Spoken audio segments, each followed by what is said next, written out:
একটা একটা লিগ ধর, ধরে ধরে জবাই কর, এ ধরনের কোনো স্লোগান দেওয়া হয়নি।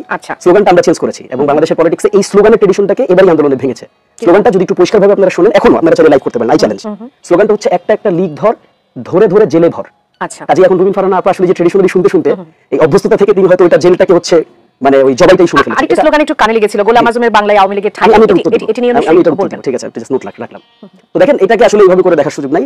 মানে পুরো ফ্রেমটা যেভাবে আপা দেখিয়েছেন আর কি, ফ্রেমটা এরকম না। এই আন্দোলনটা মানে কোনো এগ্রেসিভ কোনো মুভমেন্ট না। এই আন্দোলনটা একটা যৌক্তিক দাবি বিপরীতে মুভমেন্ট, এবং এখানে জবাই টবাই টাইপ কোনো ধরনের শব্দ এখানে মানে কেউ প্রডিউস করে নাই। এই মঞ্চ থেকে স্লোগান এসেছে একটা একটা লিগ ধর, ধরে ধরে জবাই কর। তাহসিন বলেছিল যে এটা একেবারেই হয়নি এবং আমি না জেনে বলছি, আমার কানে হয়তো ওটা রয়ে গেছে। বলেছে একটা একটা লিগ ধর, ধরে ধরে জেলে ভর। না, স্লোগানটা ছিল একটা একটা লিগ ধর, ধরে ধরে জবাই কর।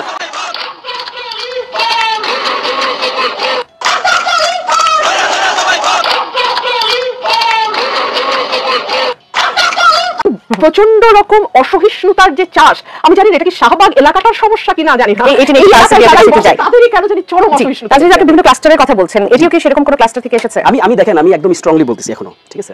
আমি জানি না কন্টেন্ট এডিটর কিনা, এটা চ্যানেল 24 এর একটা চ্যানেল 24 এর যে কোনো content you can edit sound, but whatever, আমি সেটাকে যাচ্ছি না।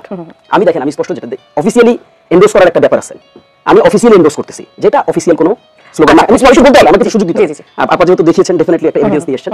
আমি কেন চ্যালেঞ্জ করছি দেখেন, আমি বারবার বলেছি এখানে ডিফারেন্ট ক্লাস্টারস আছে। আপনাকে বুঝতে হবে যে এখানে জুলাই আগস্টের সাথে কানেক্টেড মিনিমাম 36টা 38টার মতো সংগঠন আছে, এবং যেটা হয়েছে এটা ডিফারেন্ট ক্লাস্টারে তারা বিভক্ত হয়ে বিভিন্নভাবে স্লোগানগুলো দিয়েছে।